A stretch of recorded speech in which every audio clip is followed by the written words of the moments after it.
This is Neha, welcome back to the channel. Hope you all are doing great. तो हम लोग कर रहे हैं मैक्रो का हमारा second last chapter foreign exchange rate. देखो इस चैप्टर को हम लोगों ने 3 पार्ट्स के अंदर कवर करा है।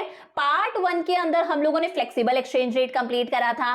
देन पार्ट 2 के अंदर हम लोगों ने 2 टॉपिक्स देखे, फिक्स्ड एक्सचेंज रेट सिस्टम, साथ में मैनेज फ्लोटिंग। मैनेज फ्लोटिंग बहुत इंपॉर्टेंट था, ध्यान से देख लेना। अब आज हम लोग करेंगे इस चैप्टर का लास्ट पार्ट। आज हम लोग कुछ छोटे छोटे से टॉपिक्स करके इस चैप्टर को कंप्लीट करेंगे। देखो जैसे आज हम लोग पढ़ेंगे फिक्स्ड एक्सचेंज रेट सिस्टम के क्या मेरिट्स डीमेरिट्स होते हैं, फ्लेक्सिबल एक्सचेंज रेट सिस्टम के मेरिट्स डीमेरिट्स, हम लोग फॉरेन एक्सचेंज की क्यों डिमांड करते हैं, फॉरेन एक्सचेंज की कहां से सप्लाई होती है, स्पॉट मार्केट, फॉरवर्ड मार्केट। तो ये छोटे छोटे से टॉपिक्स करके हम लोग इस चैप्टर को कंप्लीट करेंगे। आज चैप्टर कंप्लीट हो जाएगा। सारे नोट्स आपको टेलीग्राम चैनल पर मिल जाएंगे जिसका नाम है NY classes bye Neha Jangid. तो सारे नोट्स आप टेलीग्राम चैनल से कलेक्ट कर सकते हो। देखो मैक्रो हमारा कंप्लीट होने को आया, सिर्फ एक चैप्टर रहता है BOP। इंडियन इको के अंदर भी हम लोगों ने रूरल डेवलपमेंट तक का कंप्लीट कर लिया। BST में हम लोगों ने पूरा पार्ट 1 कंप्लीट कर लिया। ये सारे नोट्स आपको टेलीग्राम चैनल पर मिल जाएंगे, सब कुछ फ्री ऑफ कॉस्ट है, तो सारे नोट्स कलेक्ट कर लेना।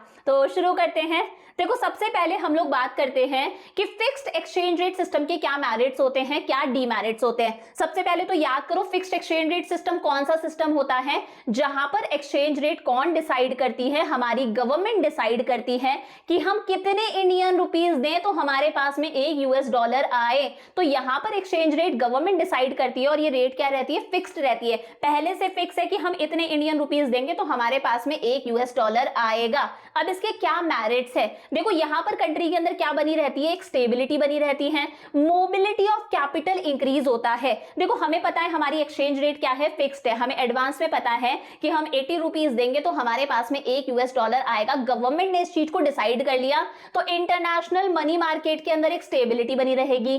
किसी तरह का कोई रिस्क नहीं होगा, किसी तरह के कोई फ्लक्चुएशंस नहीं है। हमारी जो एक्सचेंज रेट है वो बार बार फ्लक्चुएट नहीं होगी। जो फ्लेक्सिबल एक्सचेंज रेट सिस्टम होता है उसमें हमारी एक्सचेंज रेट बार बार चेंज होती है। जैसे डिमांड और सप्लाई में कोई चेंज आया हमारी एक्सचेंज रेट वरी करती है। यहां पर किसी तरह का कोई रिस्क नहीं है, हमारी एक्सचेंज रेट फिक्स रहती है। तो ऑब्वियस ही बात है मोबिलिटी ऑफ कैपिटल भी इंक्रीज होगा। हम लोग आराम से खुलकर किसी भी कंट्री में पैसा इन्वेस्ट कर सकते हैं, दूसरी कंट्रीज खुल के हमारी कंट्री में पैसा इन्वेस्ट कर सकती हैं। तो मोबिलिटी ऑफ कैपिटल इंक्रीज होता है, कोई भी कंट्री किसी दूसरी कंट्री में पैसा इन्वेस्ट कर सकती है क्योंकि अनसर्टेनिटी नहीं है, किसी तरह का कोई रिस्क नहीं है। इंटरनेशनल मनी मार्केट कैसा है, स्टेबल है। सेकेंड इसका मेरिट है ग्रोथ ऑफ इंटरनेशनल ट्रेड। देखो इंटरनेशनल ट्रेड का मतलब होता है एक्सपोर्ट्स एंड इंपोर्ट्स। यहां पर कहीं ना कहीं हमारे एक्सपोर्ट्स और इंपोर्ट्स दोनों ही इंक्रीज होते हैं क्योंकि यहां पर क्या है, स्टेबिलिटी है। प्राइस हमारी बार बार फ्लक्चुएट नहीं हो रही। पता है यूएसए वाले को कि एक $1 में इंडिया से 70 रुपीज का सामान आ सकता है, एक $1 में इंडिया से 80 रुपीज तक का सामान आ सकता है। तो यहां पर हमारा प्राइस लेवल कैसा है, स्टेबल है। हमारे एक्सपोर्ट्स भी इंक्रीज होते हैं, हमारे इंपोर्ट्स भी इंक्रीज होते हैं, किसी तरह के कोई फ्लक्चुएशंस नहीं है, कोई रिस्क नहीं है। स्टेबल मैक्रो इकोनॉमिक पॉलिसीज हमें देखने को मिलती हैं। देखो हम लोगों ने पढ़ा था जब कंट्री का सेंट्रल बैंक, हमारा सेंट्रल बैंक कौन है, RBI, जब सेंट्रल बैंक कोई पॉलिसीज बनाता है ताकि कंट्री में स्टेबिलिटी बनी रहे, बहुत ज्यादा इन्फ्लेशन भी ना आए, बहुत ज्यादा डिफ्लेशन भी ना आए, उन पॉलिसीज को बोलते हैं मॉनेटरी पॉलिसीज।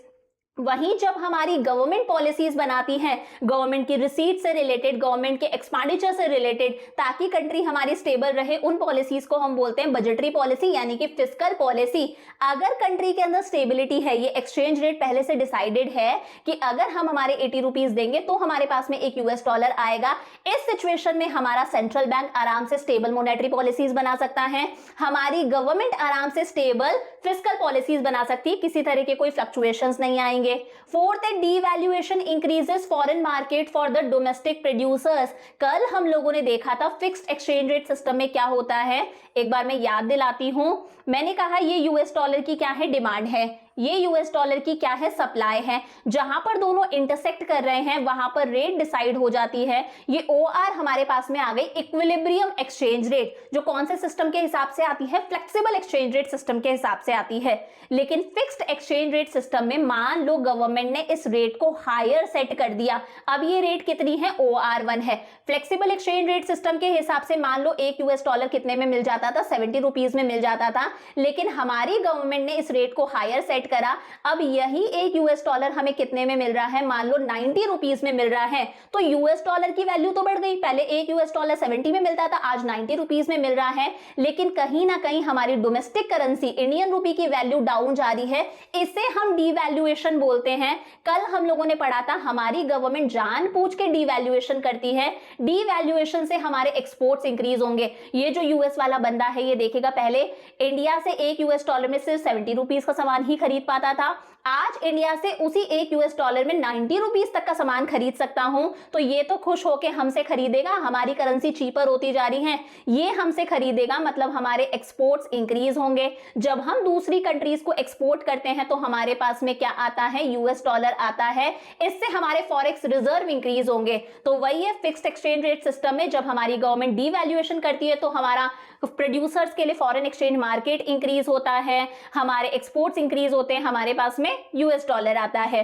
फिफ्थ है अ चेक ऑन इन्फ्लेशन। गवर्नमेंट कहीं ना कहीं ये भी मेक श्योर करके रखती है कि हमारी कंट्री के अंदर इन्फ्लेशन ना आए। जब प्राइसेस बहुत ज्यादा इंक्रीज होती है तो उसे हम क्या बोलते हैं, इन्फ्लेशन बोलते हैं। हमारा प्रोडक्ट महंगा हो रहा है तो ये यूएस वाला बंदा उदास होगा, हमारा प्रोडक्ट महंगा होगा तो ये उदास होगा, ये हमसे खरीदना कम कर देगा, ये हमसे परचेज नहीं करेगा तो हमारे एक्सपोर्ट्स डिक्रीज होंगे, एक्सपोर्ट्स डिक्रीज होंगे तो हमारे पास में यूएस डॉलर नहीं आएगा, हमारे फॉरेन करेंसी के रिजर्व्स डाउन जाएंगे। तो fixed exchange rate system government ये मेक श्योर करके रखती है कि हमारी करेंसी की वैल्यू डीवैल्यू हो, हमारी करेंसी की वैल्यू ज्यादा इंक्रीज ना हो। गवर्नमेंट चाहती है कि हमारी करेंसी की वैल्यू गिरी रहे ताकि हमारे एक्सपोर्ट्स इंक्रीज हो, हमारे पास में बहुत सारा फॉरेन करेंसी का रिजर्व आए। समझ में आया? तो गवर्नमेंट इन्फ्लेशन को भी चेक करती है।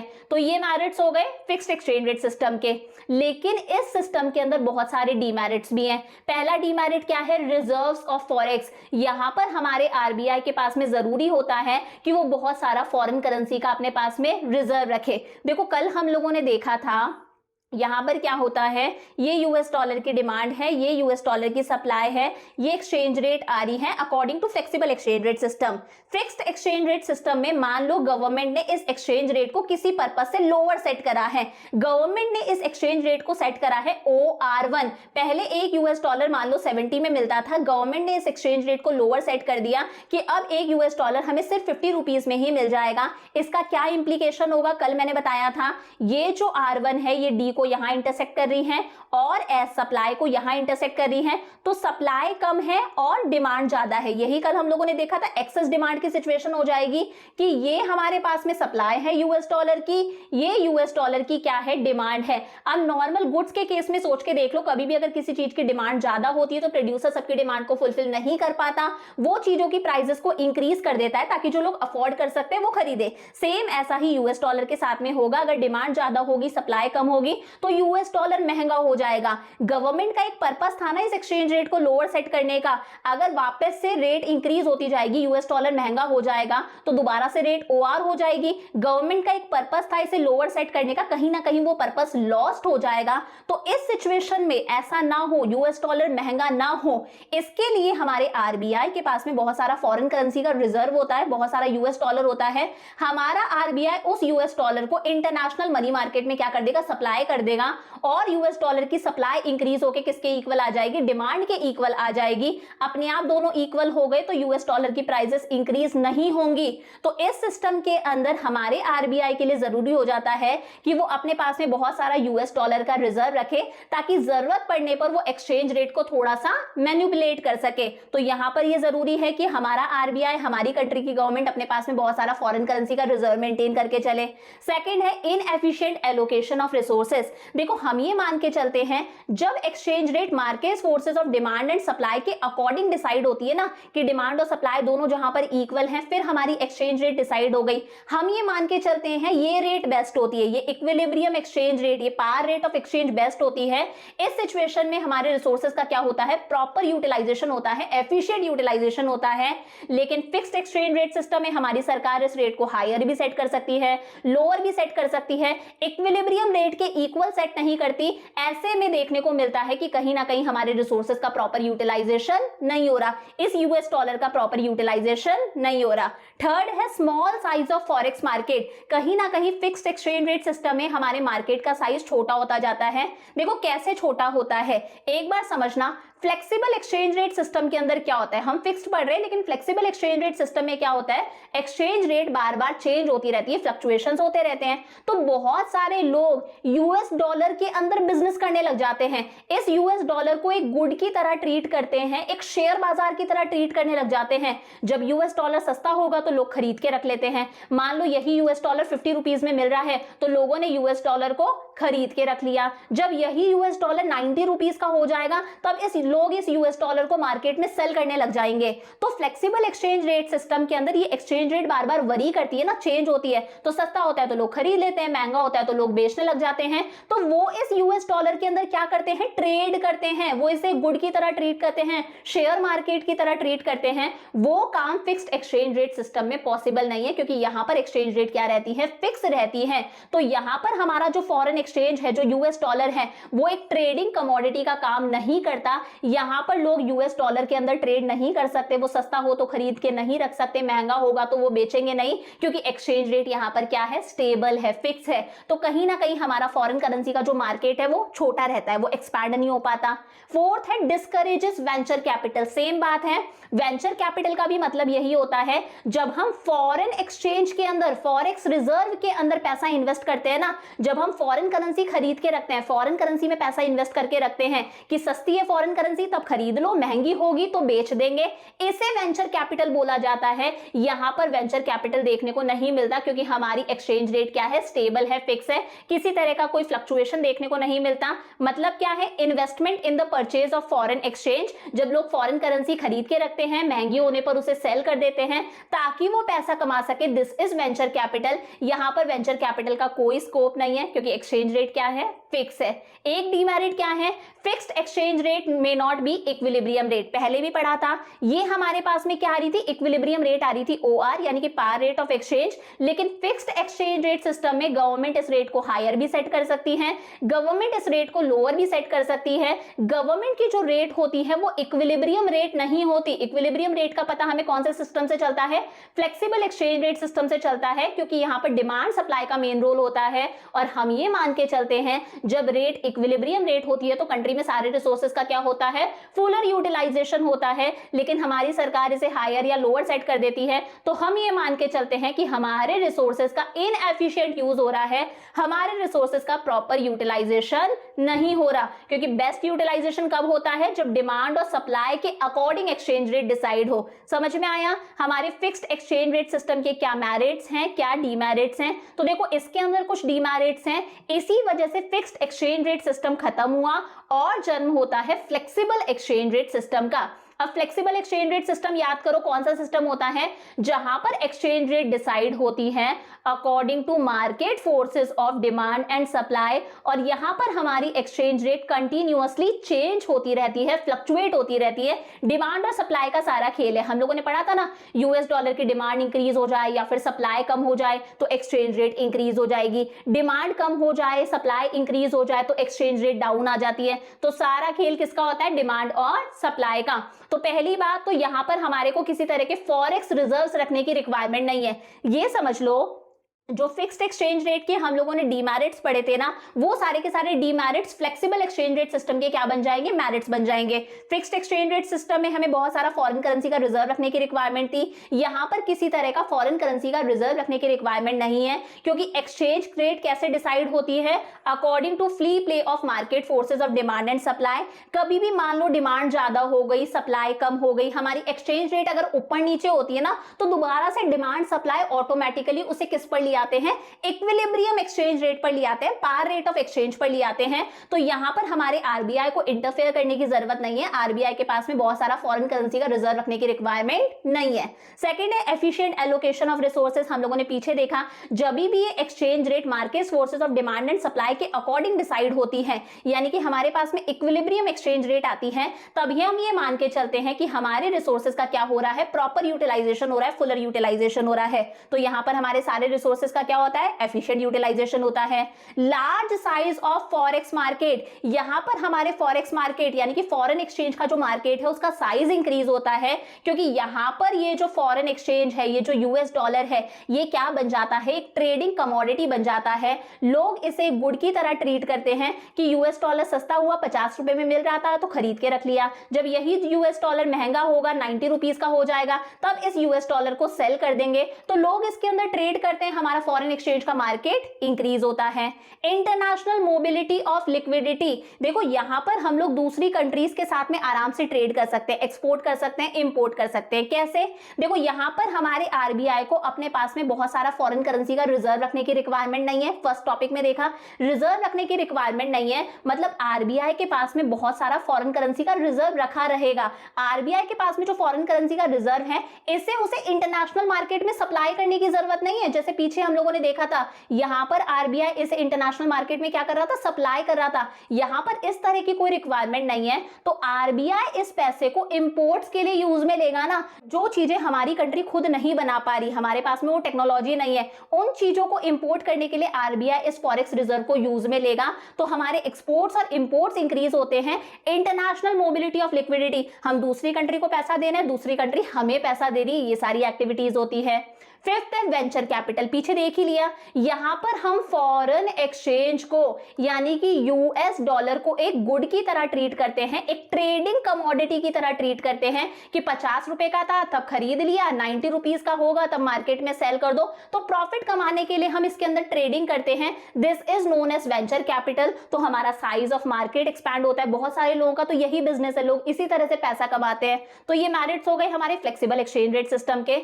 क्या क्या डीमेरिट्स हैं, देखो पहला डीमेरिट है मार्जिनलाइजेशन ऑफ वीक कंट्रीज। कहीं ना कहीं वीक कंट्रीज के लिए ये अच्छा नहीं है। फॉर एग्जांपल पाकिस्तान की इकोनॉमी के लिए ये अच्छा नहीं है, बहुत सारी अंडर डेवलप्ड नेशंस के लिए अच्छा नहीं है, क्योंकि यहाँ पर एक्सचेंज रेट कैसे डिसाइड होती है, according to market forces of demand and supply. तो आप देख लो यूएस डॉलर की रेट डे बाय डे बढ़ती जा रही है। जो यूएस डॉलर पहले 70 का मिल जाता था, आज वो 80 का मिलता है। 80 क्या, आज वो इंक्रीज होकर हमें 82 रुपीज का मिलता है। तो वही है, यहां पर रेट कैसे डिसाइड होती है, market forces of demand and supply के अकॉर्डिंग डिसाइड होती है। तो कहीं ना कहीं जो वीक करेंसीज हैं, जो वीक कंट्रीज हैं, उनकी करेंसी क्या होती है, डेप्रिशिएट होती है, उनकी करेंसी की वैल्यू गिरती जाती है। तो उन कंट्रीज के लिए अच्छा नहीं है। समझ में आ गया होगा ना, जो रिच कंट्रीज हैं उनके साथ में सब ट्रेड करना चाहते हैं, उनकी करेंसी की सब डिमांड करते हैं, यूएस डॉलर की सब डिमांड करते हैं। मैंने कल बताया था यूएस डॉलर की सब डिमांड करते हैं, ये यूएस डॉलर की डिमांड है, ये यूएस डॉलर की सप्लाई है, ये हमारे पास में रेट आ रही है, सब डिमांड करते हैं। डिमांड इंक्रीज होगी तो अपने आप ये यूएस डॉलर और महंगा होता जाएगा ना, रेट इंक्रीज होती जाएगी। लेकिन जो बेचारी वीक कंट्रीज है, उनके साथ में कोई ट्रेड नहीं करना चाहता, तो उनकी करेंसी की वैल्यू गिरती जाती है, उन्हें डेप्रिसिएशन फेस करने मिलता है। सेकंड है अनसर्टेनिटी है, यार हमारा मार्केट बहुत अनसर्टेन रहता है, हमें पता ही नहीं है कब यूएस डॉलर कितना इंक्रीज हो जाएगा, कब यूएस डॉलर कितना डिक्रीज हो जाएगा। हम लोगों ने मान लो कोई इन्वेस्टमेंट कर रखी है, हम लोगों ने यूएसए के अंदर इन्वेस्ट करी थी जब यूएस डॉलर हमें 80 रुपीज में मिल रहा था।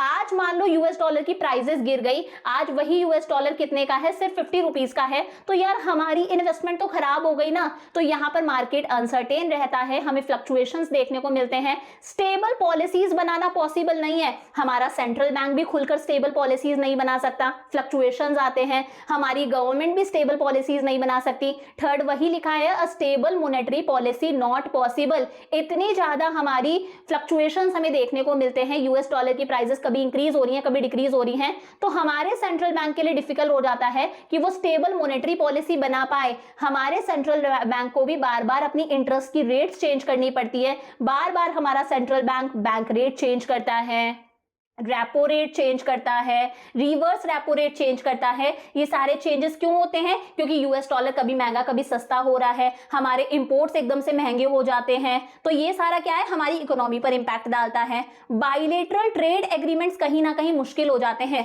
बाइलेटरल ट्रेड एग्रीमेंट्स का मतलब है जो दो कंट्रीज आपस में ट्रेड करती हैं, दो कंट्रीज आपस में एक्सपोर्ट इंपोर्ट कर रही हैं, इनके बीच में आपस में कोई एग्रीमेंट है, उसे बाइलेटरल ट्रेड एग्रीमेंट बोलते हैं। फिक्स्ड एक्सचेंज रेट सिस्टम में आसान रहता रहता है, एक्सचेंज रेट फिक्स्ड है, किसी तरह के कोई फ्लक्चुएशंस नहीं है, कोई रिस्क नहीं है। लेकिन यहां पर एक्सचेंज रेट बार बार वरी करती है, तो कहीं ना कहीं एक्सपोर्ट इंपोर्ट के अंदर ये एक रेस्ट्रिक्शन का काम करता है, एक बाधा का काम करता है। तो हमारी जो इंटरनेशनल ट्रेड की ग्रोथ है वो कहीं ना कहीं रेस्ट्रिक्ट हो जाती है। ये समझ लो जो फिक्स्ड एक्सचेंज रेट सिस्टम में हम लोग मैरिट्स कर रहे थे वो यहां पर क्या बन गए, डीमैरिट्स हो गए, उल्टा काम हो गया। वहां पर बायलैटरल ट्रेड एग्रीमेंट्स आसानी से हो सकते थे, एक्सपोर्ट इंपोर्ट एनकरेज होता था। यहां पर कहीं ना कहीं एक्सपोर्ट इंपोर्ट थोड़ा सा रेस्ट्रिक्ट हो जाता है क्योंकि रिस्क है।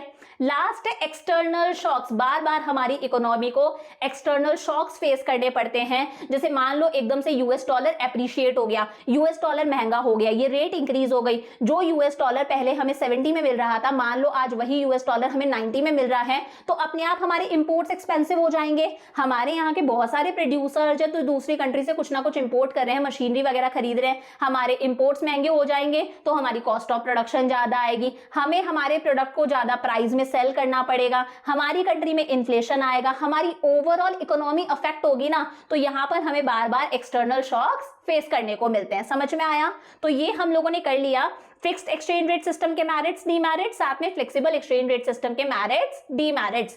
अब देखो हम लोग बात करते हैं कि हम लोग फॉरेन एक्सचेंज की डिमांड ही क्यों करते हैं। फॉरेन एक्सचेंज मतलब हम लोग यूएस डॉलर की डिमांड ही क्यों करते हैं। Why is foreign exchange demanded, हमें यूएस डॉलर क्यों चाहिए, पहले ऐसे ही समझ लो, उसके बाद में नोट्स पर आएंगे। सबसे पहले रीपेमेंट ऑफ इंटरनेशनल लोन्स। मान लो अगर हम लोगों ने किसी कंट्री से कोई लोन ले रखा था, हम लोगों ने यूएसए से लोन ले रखा है, हमें उस लोन के अमाउंट को रिटर्न करना है, हमारा जो लोन था उसे हमें रीपे करना है। तो यार हम इंडियन रुपीस में थोड़ी ना लोन को रीपे करेंगे, हम यूएस डॉलर में ही लोन को रीपे करेंगे। आप ये समझ लो जितने भी इंटरनेशनल ट्रांजैक्शंस होते हैं ना, वो सारे के सारे international transactions basically US dollar में होते हैं।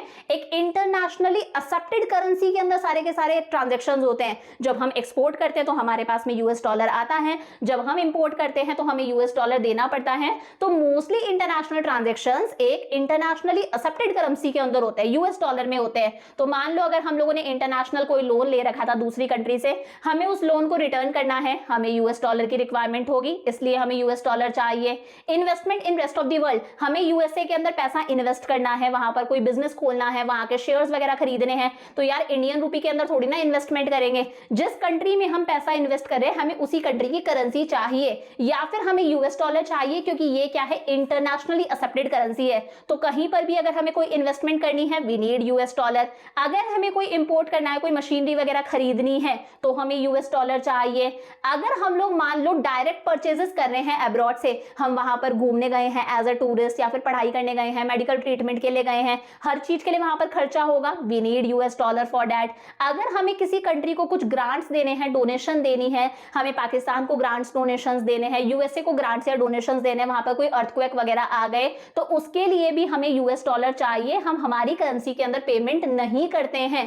पेमेंट ऑफ इनकम, मान लो हम लोग उनसे कुछ सर्विसेज ले रहे हैं, हम उन लोगों की इंजीनियरिंग सर्विसेज ले रहे हैं, बाहर वालों की, उनकी टीचर सर्विसेज ले रहे हैं, डॉक्टर सर्विसेज वगैरह ले रहे हैं, वहां का कोई लैंड यूज कर रहे हैं, कोई मशीनरी यूज कर रहे हैं, सब चीजों के लिए हमें पेमेंट करनी पड़ेगी उन लोगों को।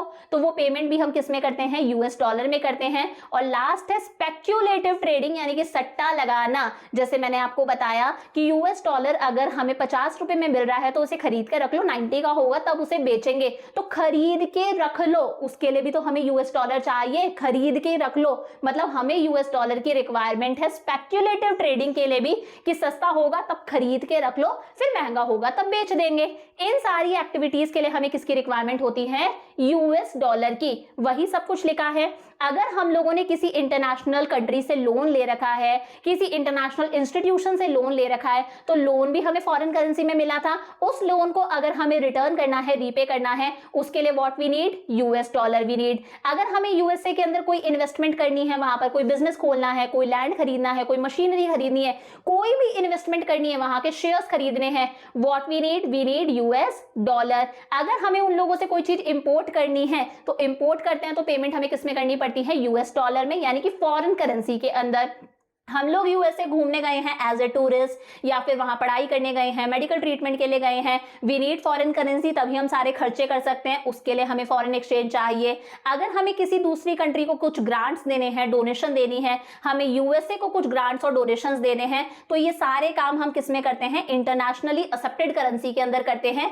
यूएस डॉलर एक ऐसी करेंसी है जो हर कंट्री एक्सेप्ट कर लेगा खुलकर, क्योंकि हर कंट्री यूएस डॉलर चाहता है, हर कंट्री यूएसए के साथ में ट्रेड करना चाहता है, उनसे मशीनरी वगैरह इंपोर्ट करना चाहता है, तो हर कंट्री को यूएस डॉलर की रिक्वायरमेंट है। तो सारे ग्रांट्स, डोनेशन, ये सारे काम हम किस में करते हैं, यूएस डॉलर में। अगर हम लोग उनकी कुछ सर्विसेज ले रहे हैं, मान लो हम उनका कोई लैंड यूज कर रहे हैं, मान लो उन लोगों ने हमारी कंट्री में पैसा इन्वेस्ट कर रखा है, उन लोगों ने हमारे बॉन्ड्स खरीद रखे हैं, तो उन बॉन्ड्स पर हम लोग उन्हें इंटरेस्ट देंगे। मान लो उन लोगों ने हमें जो लोन दे रखा है उस पर हमें उन लोगों को इंटरेस्ट देना है, उन लोगों ने हमारे शेयर्स खरीदे हैं उस पर हमें उन्हें डिविडेंड देना है, या फिर हम लोग उनकी कोई सर्विसेज ले रहे हैं, इंजीनियर्स की, डॉक्टर्स की, टीचर्स की सर्विसेज ले रहे हैं, उसके लिए हमें उन लोगों को पे करना है। इन सब चीजों के लिए जितनी भी पेमेंट होती है ना, payment of income, factor income जो होती है, उसके लिए हमें यूएस डॉलर की रिक्वायरमेंट है। स्पेक्युलेटिव ट्रेडिंग मैंने आपको बता ही दिया, बहुत सारे लोग जब यूएस डॉलर सस्ता होता है तो उसे खरीद कर रख लेते हैं, तो अपने पास में यूएस डॉलर रख रहे हैं, तो भी वो किसकी डिमांड कर रहे हैं, यूएस डॉलर की डिमांड कर रहे हैं। जब वो यूएस डॉलर महंगा होगा तब वो उसे मार्केट में सेल कर देंगे। समझ में आया कि हम लोग यूएस डॉलर की रिक्वायरमेंट क्यों होती है, हम लोग यूएस डॉलर की डिमांड क्यों करते हैं। अब बात आती है कि भाई इसी यूएस डॉलर की हमारे पास में सप्लाई कैसे होती है, ये यूएस डॉलर हमारे पास में आता कैसे है। तो मैंने बता दिया सारे इंटरनेशनल ट्रांजैक्शंस किस में होते हैं, यूएस डॉलर में होते हैं। जब हम एक्सपोर्ट करेंगे, हम किसी भी कंट्री को कुछ सेल कर रहे हैं, हम यूएसए को हमारा प्रोडक्ट एक्सपोर्ट कर रहे हैं, वो लोग हमें पेमेंट करेंगे किसके अंदर, यूएस डॉलर के अंदर, हमारे पास में यूएस डॉलर आएगा। Investment from rest of the world, USA हमारी कंट्री के अंदर पैसा इन्वेस्ट कर रहा है, फॉरेन इंस्टीट्यूशनल इन्वेस्टमेंट, वो लोग हमारे शेयर्स खरीद रहे हैं, डिबेंचर्स, बॉन्ड्स खरीद रहे हैं, या फिर हमारी कंट्री में अपना कोई बिजनेस एस्टैब्लिश कर रहे हैं। तो जब रेस्ट ऑफ द वर्ल्ड हमारी कंट्री में पैसा इन्वेस्ट करेगा तो वो इंडियन रूपी में थोड़ी ना इन्वेस्ट करेगा, तब भी हमारे पास में यूएस डॉलर आएगा। Direct purchases by rest of the world, दूसरे लोग हमारी कंट्री के अंदर आए हैं, चाहे वो घूमने आए, टूरिज्म के लिए, पढ़ाई करने आए, मेडिकल ट्रीटमेंट के लिए आए, हर चीज के लिए वो क्या लेकर आएंगे, यूएस डॉलर लेकर आएंगे। वो वहां पर एक्सचेंज हो जाता है एयरपोर्ट वगैरह पर, तो इस तरह से हमारी कंट्री में यूएस डॉलर आता है। जब दूसरी कंट्रीज हमें लोन देती हैं, पहले हम लोगों ने लोन को रीपे करा था, तब यूएस डॉलर की हम डिमांड कर रहे थे। जब दूसरी कंट्रीज हमें लोन देती हैं, यूएसए ने हमें लोन दिया, तो वो लोन किस में देगा, यूएस डॉलर में। जब दूसरी कंट्रीज हमारी कंट्री को ग्रांट्स देती हैं, डोनेशंस देती हैं, जैसे कोविड के टाइम पर हमें डोनेशन मिला, हमारी कंट्री में फ्लड्स आ जाते हैं तब हमें डोनेशन मिलता है, वो डोनेशन भी किस में मिलता है, यूएस डॉलर में, यानी कि फॉरेन करेंसी के अंदर। यूएस डॉलर का मतलब है फॉरेन करेंसी। मान लो हम लोग उन्हें हमारी कोई सर्विसेज दे रहे हैं, हम उन्हें टीचर की सर्विसेज दे रहे हैं, डॉक्टर की सर्विसेज, इंजीनियर की सर्विसेज दे रहे हैं, वो लोग हमारा लैंड यूज कर रहे हैं, हर चीज के लिए वो हमें पेमेंट करेंगे। इनकम रिसीट्स हमारे पास में यूएस डॉलर आएगा। और एक है रेमिटेंसेस बाय नॉन रेजिडेंट्स, हमारे यहाँ की एक फैमिली है, उसका कोई बच्चा है, वो कनाडा में रहता है, वो यूएसए में रहता है, तो वो अपनी फैमिली को खर्चे के लिए पैसे भेजेगा ना। वो जो एनआरआई है, यहाँ का सिटीजन है लेकिन वहीं पर रहता है, एनआरआई बन गया, वो अपनी फैमिली को खर्चे के लिए पैसा भेजेगा ना, उसे बोलते हैं रेमिटेंसेस बाय नॉन रेजिडेंट्स। उससे भी हमारे पास में फॉरेन करेंसी आती है, वो फिर चेंज हो जाता है, एयरपोर्ट पे चेंज होता है, या फिर बहुत सारी ऐसे बैंक है जहां पर वो चेंज हो जाता है। तो इस तरह से भी हमारी कंट्री के अंदर क्या आता है, यूएस डॉलर आता है। समझ में आया, इसे भी डिटेल में देख ले। जब हम दूसरी कंट्रीज को हमारे गुड्स और सर्विसेज एक्सपोर्ट करते हैं तो वो लोग हमें पेमेंट करते हैं, हमारे पास में क्या आएगा, यूएस डॉलर आएगा। जब दूसरी कंट्रीज हमारी कंट्री में पैसा इन्वेस्ट करती हैं, फॉरेन इंस्टीट्यूशनल इन्वेस्टमेंट, दूसरी कंट्रीज हमारे यहाँ के शेयर्स खरीद रही हैं, हमारे यहाँ के बॉन्ड्स और डिबेंचर्स खरीद रही हैं। एफडीआई, फॉरेन डायरेक्ट इन्वेस्टमेंट, मतलब जब दूसरी कंट्रीज अपना पूरा का पूरा बिजनेस ही इंडिया में सेटअप कर दें तो हमारी कंट्री में इन्वेस्टमेंट हो रही है, हमारी कंट्री में पैसा आ रहा है, इससे भी हमारी कंट्री के पास में क्या आएगा, यूएस डॉलर आएगा, यूएस डॉलर की सप्लाई हो रही है। Direct purchases by rest of the world, हमारी कंट्री के अंदर बहुत सारे टूरिस्ट आते हैं, पढ़ाई के लिए आते हैं, मेडिकल ट्रीटमेंट के लिए आते हैं, वो अपने साथ में क्या लाते हैं, फॉरेन करेंसी लेकर आते हैं। दूसरी कंट्रीज ने हमें लोन दिया, हमें यूके लोन दे रहा है तो हमारे पास में यूके पाउंड आएगा, हमें यूएसए लोन दे रहा है तो हमारे पास में यूएस डॉलर आएगा। तो जो कंट्री हमें लोन दे रही है हमारे पास में उस कंट्री की क्या आती है, करेंसी आती है। नहीं तो ये समझ लो यूएस डॉलर क्या है, एक इंटरनेशनली एक्सेप्टेड करेंसी है। जब हमारे पास में कोई भी कंट्री हमें लोन दे रही है तो वो कंट्री हमें यूएस डॉलर में भी लोन दे सकती है। यूएस डॉलर क्या है, इंटरनेशनली एक्सेप्टेड करेंसी है, सारे इंटरनेशनल ट्रांजैक्शंस यूएस डॉलर में हो सकते हैं। ग्रांट्स एंड डोनेशंस, कोई दूसरी कंट्री हमें ग्रांट्स दे रही है, डोनेशन दे रही है, जैसे बेसिकली जो रिच कंट्रीज होती हैं वो पुअर कंट्रीज को ग्रांट्स और डोनेशंस देती हैं, उससे भी पुअर कंट्रीज के पास में यूएस डॉलर आता है, फॉरेन करेंसी आती है। हम लोग उन्हें हमारी सर्विसेज दे रहे हैं, जैसे हमारा लैंड यूज करने दे रहे हैं, हमारी फैक्टर सर्विसेज दे रहे हैं, फॉर एग्जांपल टीचर की सर्विसेज, लॉयर की सर्विसेज, डॉक्टर की सर्विसेज, हमारे एम्प्लॉइज अपनी सर्विसेज दे रहे हैं, हमारे इंजीनियर्स अपनी सर्विसेज दे रहे हैं, इन सबसे हमारे पास में फॉरेन करेंसी आती है। कोई एनआरआई है, यहाँ का सिटीजन है, कनाडा में, यूएसए वगैरह में रह रहा है, अपनी फैमिली को खर्चे के लिए पैसा भिजवाता है, उससे हमारे पास में यूएस डॉलर आता है। हमारी जैसी डेवलपिंग कंट्रीज के लिए एक बहुत अच्छा सोर्स है यूएस डॉलर का। हमारे यहाँ के बहुत सारे लोग जो कनाडा के अंदर रहते हैं, जो अमेरिका में रहते हैं, वो यूएस डॉलर भेज रहे हैं, ये भी हमारे लिए क्या है, यूएस डॉलर की सप्लाई का एक सोर्स है। समझ में आ गया? ये तो इजी सा था। दोनों को हम लोगों ने क्या कर दिया, उल्टा कर दिया। उधर इंपोर्ट्स था, इधर एक्सपोर्ट्स है। वहां पर हम इन्वेस्टमेंट कर रहे थे, यहाँ पर वो लोग इन्वेस्टमेंट कर रहे हैं। तो एक के याद कर लेना, दूसरे के अपने आप याद हो जाएंगे। समझ में आया? लास्ट टॉपिक आता है फॉरेन एक्सचेंज मार्केट क्या होता है। देखो, फॉरेन एक्सचेंज मार्केट एक ऐसा मार्केट है जहां पर दुनिया की बहुत सारी करेंसीज होती है, दुनिया की बहुत सारी कंट्रीज की करेंसीज होती है, और हम लोग किसी भी कंट्री की करेंसी के साथ में खुद की करेंसी को बदल सकते हैं। जैसे मैं इंडियन रुपीज देके यूएस डॉलर ले सकती हूँ, मैं इंडियन रुपीज देके यूके पाउंड ले सकती हूँ, मैं इंडियन रुपीज देके यूरो ले सकती हूँ। तो फॉरेन एक्सचेंज मार्केट एक ऐसा मार्केट है जिस मार्केट के अंदर बहुत सारी कंट्रीज की करेंसीज होती है, जहां पर करेंसीज का एक्सचेंज होता है। समझ में आया? अब ये दिखने में कोई फिजिकल मार्केट नहीं है, जैसे करोल बाग का कोई मार्केट नहीं है, ये सरोजनी मार्केट वगैरह की जैसा दिखने वाला कोई प्रॉपर मार्केट नहीं है। ये समझ लो एक प्रॉपर सिस्टम है, जिस सिस्टम के थ्रू कोई भी कंट्री अपनी करेंसी को दुनिया की दूसरी करेंसी के साथ में बदल सकती है। एक ऐसा मार्केट है किसके लिए? For national currencies of different countries of the world. Her country की करेंसी के लिए ये क्या है, एक मार्केट है।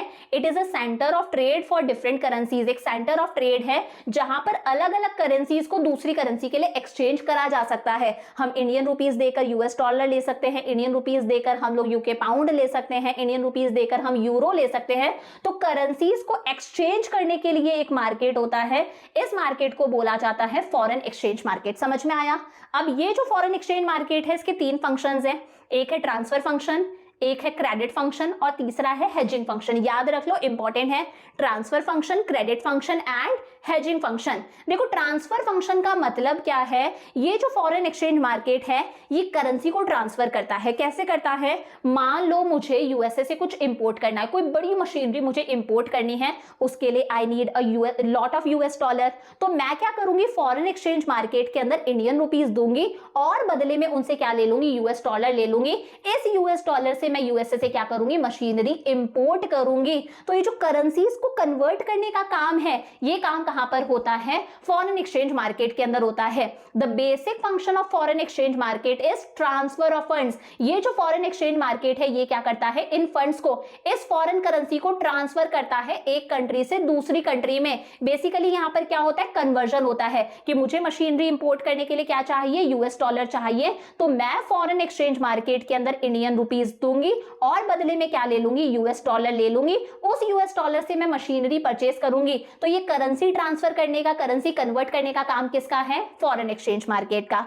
सेकंड है क्रेडिट फंक्शन। देखो, क्रेडिट का मतलब होता है लोन। मान लो मुझे कोई शॉर्ट टर्म क्रेडिट चाहिए, मुझे शॉर्ट टर्म लोन चाहिए, और ये लोन मुझे इंडियन रुपए में नहीं चाहिए, ये लोन मुझे चाहिए यूएस डॉलर के अंदर। किस में चाहिए? यूएस डॉलर के अंदर। तो यही फॉरेन एक्सचेंज मार्केट अलग अलग देशों को लोन भी देता है, जिस भी करेंसी में उन्हें लोन चाहिए। मान लो मुझे यूके पाउंड के अंदर लोन चाहिए, तो मैं फॉरेन एक्सचेंज मार्केट से यूके पाउंड के अंदर लोन ले सकती हूँ, शॉर्ट टर्म के लिए लोन ले सकती हूँ, बाद में रिटर्न कर दूंगी, साथ में इंटरेस्ट भी दूंगी। मैं यूएस डॉलर के अंदर लोन ले सकती हूं, ताकि इस लोन के अमाउंट से मैं एसेंशियल चीजों का इंपोर्ट कर सकूं उन देशों से। समझ में आ रही है बात? तो ये फॉरेन एक्सचेंज मार्केट हमें शॉर्ट टर्म क्रेडिट भी देता है, वो भी फॉरेन करेंसी के अंदर, ताकि हम स्मूथली गुड्स और सर्विसेज को ट्रांसफर कर सके, एक्सपोर्ट इंपोर्ट आसानी से हो सके। और थर्ड है हेजिंग फंक्शन। देखो, हेजिंग फंक्शन का मतलब है, मान लो आज हम लोग यूएसए के साथ में ट्रेड कर रहे हैं। आज मान लो हम लोगों ने यूएसए से कुछ परचेज करा है, और जब हम यूएसए से कुछ परचेज करें, हम इंपोर्ट करें, जब हम लोगों ने परचेज करा है, तब एक यूएस डॉलर, मान लो उसकी रेट है 70 रुपीज। जब आज हम ट्रांजैक्शन कर रहे हैं, आज हम लोगों ने यूएसए से कोई मशीनरी परचेज करी है, उस टाइम पर एक यूएस डॉलर 70 रुपीज का मिलता है। बट हम लोग यूएसए को बोल रहे हैं कि इसकी पेमेंट हम आपको बाद में करेंगे, लोन पर है, ये उधार पर है, इसकी पेमेंट हम आपको करेंगे 2 महीने बाद में। अब मान लो 2 महीने बाद में ऐसा होता है कि सेम यूएस डॉलर महंगा हो जाता है, सेम यूएस डॉलर की प्राइस हो जाती है 90। अब भाई हम लोगों ने जब खरीदा था तब यूएस डॉलर 70 का था, हम पेमेंट 2 महीने बाद में करेंगे, उस टाइम पर यूएस डॉलर की मान लो प्राइसेस हो जाती है 90। तो ऐसे में तो यूएसए हमसे बोल सकता है ना कि हम तो आज की रेट के हिसाब से पैसा लेंगे, आज 1 यूएस डॉलर 90 रुपए का है, हम तो आज की डेट के हिसाब से आपसे पैसा लेंगे। तो इस तरह के रिस्क को रोकने के लिए यहां पर रिस्क किसको होगा, इंडिया को होगा, कि जब हम लोगों ने हमारा एग्रीमेंट साइन करा तब रेट 70 थी, जब पैसा देने की बारी आई तब रेट 90 हो गई, तो यहां पर इंडिया को लॉस हो सकता है। इस तरह का लॉस ना हो इसके लिए इस एक्सचेंज रेट को लॉक कर दिया जाता है। लॉक इन द सेंस कि भाई हम लोगों ने इस तारीख पर ट्रांजैक्शन करा है, मशीनरी परचेज करी है, तो लॉक कर दिया कि भाई चाहे फ्यूचर में रेट कितनी भी इंक्रीज हो यूएस डॉलर की, इंडिया यूएसए को जो पैसा रिटर्न करेगा ना, जब पेमेंट करेगा वो इसी रेट पर करेगा, चाहे यूएस डॉलर 100 का हो, 150 का हो, 200 का हो, इंडिया यूएसए को पेमेंट इसी रेट पर करेगा। This is hedging function. कहीं ना कहीं एक्सचेंज रेट जो बार बार फ्लक्चुएट हो रही है इसका रिस्क हो सकता है, एक्सचेंज रेट बढ़ गई तो इंडिया को रिस्क हो सकता है। इसी रिस्क को बचाने के लिए एक्सचेंज रेट को लॉक कर दिया जाता है कि भाई इसी रेट पर इंडिया यूएसए को पेमेंट करेगा, रीपे करेगा अमाउंट, इसे बोला जाता है हेजिंग फंक्शन। समझ में आ गया? अब देखो ये जो हमारा फॉरेन एक्सचेंज मार्केट है ये 2 तरह से काम करता है, इसीलिए हम बोल सकते हैं कि फॉरेन एक्सचेंज मार्केट 2 तरह का होता है, एक होता है स्पॉट मार्केट, एक होता है फॉरवर्ड मार्केट। देखो स्पॉट मार्केट वो मार्केट होता है जहां पर बेसिकली कौन से ट्रांजैक्शंस होते हैं, करंट ट्रांजैक्शंस होते हैं, अभी के ट्रांजैक्शंस होते हैं, कि अभी हम लोगों ने इंडियन रुपी दिया, हमारे पास में यूएस डॉलर आ गया, करंट के ट्रांजैक्शंस है। लेकिन जब इसी काम को हम एग्रीमेंट तो अभी साइन कर ले, हम लोगों ने अभी एग्रीमेंट साइन कर लिया कि 2 महीने बाद में हम आपसे यूएस डॉलर लेंगे, इंडियन रुपीस देंगे, तो उसे बोला जाता है फॉरवर्ड मार्केट। स्पॉट मार्केट में क्या हुआ, अभी हम लोगों ने इंडियन रुपीस दिए, हम लोगों ने यूएस डॉलर ले लिया, this is spot market, current transactions हो रहे हैं। लेकिन यहां पर बेसिकली कॉन्ट्रैक्ट वाले ट्रांजैक्शंस होते हैं, ये फॉरवर्ड मार्केट होता है कि अभी एग्रीमेंट साइन हो गया। एग्रीमेंट क्या साइन हुआ है कि हम यूएस डॉलर लेंगे, हम यूएस डॉलर लेंगे, ठीक है, और उसके बदले हम इंडियन रुपीस देंगे, और हमारी रेट हम लोगों ने फिक्स कर ली 75 रुपीस। हम यूएस डॉलर लेंगे और इंडियन रुपीस देंगे, 75 रुपीस के बदले 1 यूएस डॉलर लेंगे। बहुत सारे यूएस डॉलर्स लेते हैं, लेकिन ये काम हम फ्यूचर में करेंगे, और फ्यूचर में भी मान लो ये काम हम करेंगे 2.5 मंथ्स बाद में, 2.5 महीने बाद में। तो ये रेट हम लोगों ने पहले से डिसाइड कर रखी है, हो सकता है फ्यूचर में ये 1 यूएस डॉलर जो है वो 90 रुपीस का हो जाए, 100 रुपीस का हो जाए, लेकिन हम उस रेट पर नहीं लेंगे, हम लोगों ने रेट पहले से डिसाइड कर ली। मतलब एग्रीमेंट अभी साइन हो गया, रेट भी अभी डिसाइड हो चुकी है, पहले से रेट डिसाइड कर ली, उस रेट पर हम लोग फ्यूचर के अंदर करेंसी एक्सचेंज करेंगे। This is forward market. समझ में आया? तो स्पॉट मार्केट कौन सा मार्केट होता है, जिसमें सिर्फ करंट ट्रांजैक्शंस होते हैं, यानी कि स्पॉट ट्रांजैक्शंस होते हैं, करंट ट्रांजैक्शंस होते हैं, डेली नेचर का मार्केट है, यहां पर किसी तरह के फ्यूचर ट्रांजैक्शंस नहीं होते। फ्यूचर ट्रांजैक्शंस किसमें होते हैं, फॉरवर्ड मार्केट के अंदर। अब यहां पर जो रेट डिसाइड होती है वो कौन सी रेट है, जो आज मार्केट में चल रही है, जो कैसे डिसाइड होती है, फ्लेक्सिबल एक्सचेंज रेट सिस्टम के अकॉर्डिंग की ये डिमांड है, सप्लाई है, ये रेट डिसाइड हो गई, और इस सिचुएशन में इस रेट को हम बोलते हैं spot rate of exchange. Current में जो रेट चल रही है ना, उस रेट के अकॉर्डिंग ट्रांजैक्शन होता है, इस रेट को हम बोलते हैं स्पॉट रेट ऑफ एक्सचेंज। क्या कहते हैं, स्पॉट रेट ऑफ एक्सचेंज। लेकिन फॉरवर्ड मार्केट कौन सा मार्केट है, जिसके अंदर सिर्फ फ्यूचर डिलीवरी होती है, फ्यूचर ट्रांजैक्शंस होते हैं, ट्रांजैक्शन साइन आज हो चुके हैं, एग्रीमेंट आज साइन हो गया, लेकिन एक्चुअली ये ट्रांजैक्शन फ्यूचर के अंदर होगा। एक्चुअली ये जो ट्रांजैक्शन है वो कब ऑनर होगा, फ्यूचर में ऑनर होगा।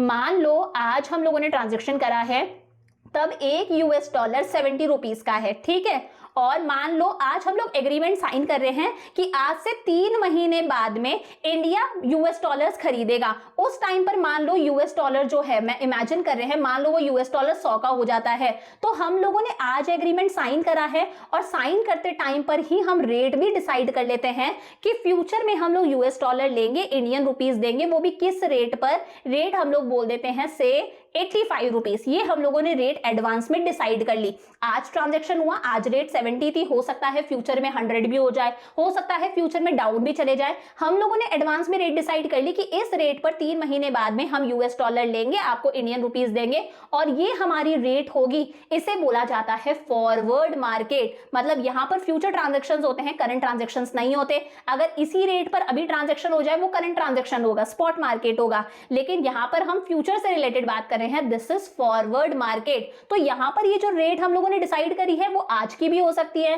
फ्यूचर की तो हमें पता नहीं है, कुछ भी हो सकती है। हम लोगों ने एडवांस में एक रेट डिसाइड कर ली, खुद ने थोड़ा सा अंदाजा लगा के कि आज 70 में एक यूएस डॉलर मिल रहा है तो हो सकता है 85 हम लोगों ने रेट फिक्स कर ली। तो यहां पर हम जो रेट डिसाइड करते हैं उसे कॉन्ट्रैक्टेड एक्सचेंज रेट बोलते हैं। पहले से कॉन्ट्रैक्ट साइन हो चुका है, फ्यूचर में अब चाहे यूएस डॉलर कम का हो ज्यादा को, इसी पर पेमेंट होगी, 85 रुपीज के अकॉर्डिंग ही पेमेंट होगी।